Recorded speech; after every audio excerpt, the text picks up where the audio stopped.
લોકસભા 2024ની ચૂંટણી 2024ની જેમ જેમ નજીક આવી રહી છે ત્યારે પાટણ ભારતીય જનતા પાર્ટી દ્વારા પાટણ ભાજપના લોકસભા ઉમેદવાર ભરતસિંહ ડાભીને 5 લાખ મતોથી જીતાડવાના લક્ષ્ય સાથે પાટણ શહેર ભાજપ દ્વારા પાટણ શહેરના વોર્ડ વિસ્તારોમાં બેઠક યોજવામાં આવી।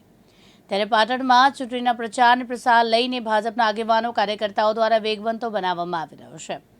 ભારતીય જનતા પાર્ટી દ્વારા પાટણ શહેરના ખડા ખોટડીમાં આયોજિત વોર્ડ બેઠકના આયોજનમાં વોર્ડ વિસ્તારના સ્થાનિક રહીશો સાથે રાખીને યોજવામાં આવી રહી છે। આ બેઠકમાં પાટણના વોર્ડ વિસ્તારના સ્થાનિકોને 7મી મેના રોજ લોકસભા ચૂંટણીનું મતદાન થવાનું છે, તેમાં વધુમાં વધુ મતદાન કરવા અંગે માર્ગદર્શન આપવામાં આવી રહ્યું છે। ભારતીય જનતા પાર્ટીના કાર્યકર્તાઓ સૌ સાથે મળી ખાટલા બેઠકો અને કુંડાળા દ્વારા બેઠકો કરી ઘરે ઘરે ચોકમાં બેસી ભારતીય જનતા પાર્ટીનું મતદાન કેવી રીતે વધારો કરી શકીએ, કાર્યકર્તાઓને પ્રોત્સાહિત કરી શકીએ, કાર્યકર્તાઓને આટલી ફૂલ ગરમી હોવા છતાં પણ સંપૂર્ણપણે મતદાન થાય અને એ મતદાન કેવી રીતે કરાવવું એ અંગેની માર્ગદર્શન અમે અહીં આપીએ છીએ।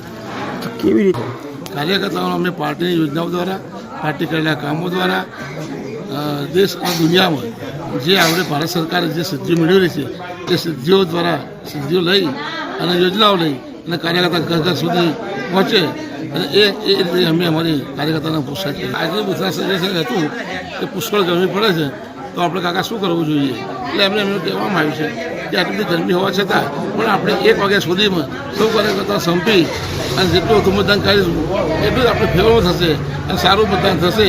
પછી 3 કલાક તો રિસર્ચ પડશે, પછી 4થી જે સમય વધી રહ્યો છે એ સમયમાં બાકીનું મતદાન કરવા માટે આપણે બહુ તાકાત કમે લગાવવી પડશે। કાર્યકર્તાઓનો મેસેજ મારો એક જ છે કે ભાઈ ઘર ઘર ચલો અભિયાન, ભારત માતા કી જય, ભારતીય જનતા પાર્ટી, સનાતન ધર્મની સ્થાપના થાય અને દેશ અને દુનિયામાં ભારતનો ડંકો વાગે, ભારતમાંનું ગૌરવ વધે, એ જ મારો મેસેજ છે।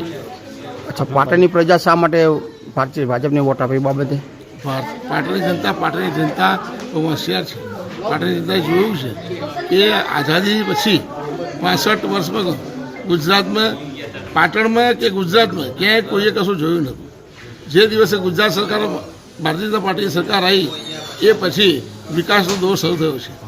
આજે 65 વર્ષ પહેલાં આ પાટણ શહેર કે ગુજરાતમાં પાણી પીવાનું તો કોઈ સગવડ નથી, કોઈ ખેતીની કોઈ સગવડ નથી, કોઈ લાઇટોની પણ સગવડ નથી, જમવા બેસવા ટાઈમ કોઈ લાઇટ જોઈ પણ નથી, ઘરડાએ ખૂબ તકલીફ ભોગવેલી છે।